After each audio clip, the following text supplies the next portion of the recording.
guys, this week I want to talk about Oprah's Life Class. She premiered her new show last night with Eckhart Tolle as her guest, and she was talking about the topic of ego. What is ego? Well, through my personal development and metaphysical studies, I've learned that ego is a portion of the self, the portion through which that you perceive the outside world. Most people, though, think of ego as arrogance and I'm so cool. Did I tell you how cool I am? Enough about what I think of me. Now let's hear what you think of me. So ego is definitely something that has a lot of mystery around it. And it seemed that it was the same on the show last night. People were identifying by what they wore, what they did for a living, how they looked, their body image, who they were within their family, their community, what other people thought of them. And so it seems that people are constantly looking for identity in the way of other things.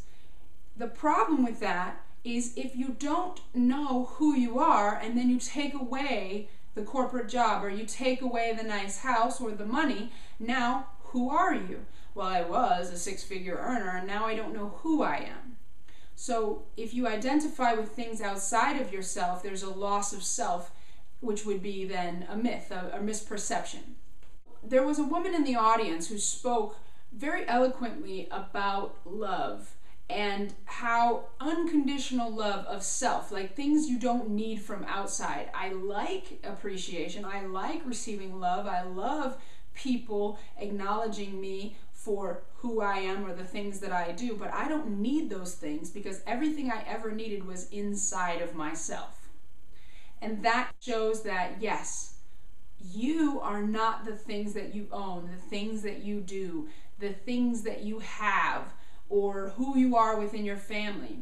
There's a larger sense of you. You are the awareness of your thoughts. You are the awareness of you within this body, but you are not your ego. You are not your thoughts. You are not the things you own. You are not what you do for a living.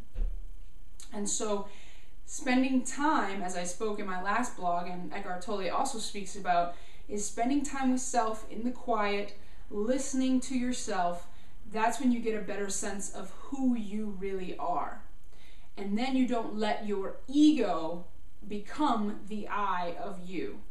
In other words, you are more than just your ego. And as you expand by meditating, listening to yourself, personal development, then your ego must also expand. But it is designed to keep you within the parameters of the definition of self. So as you expand that, then it will have new boundaries to explore. I hope that this helped you today with the topic of ego. I would love to see what questions you have further about ego. Please post them below the video, comment. Let me know you like what I'm saying, and if there's any topics you want to see me talk about or questions that you have, please send them to me either via YouTube or Facebook inbox. I will keep you confidential, but I would love to broach any topics you want to talk about. Absolutely, thank you for tuning in, and I look forward to seeing you next week.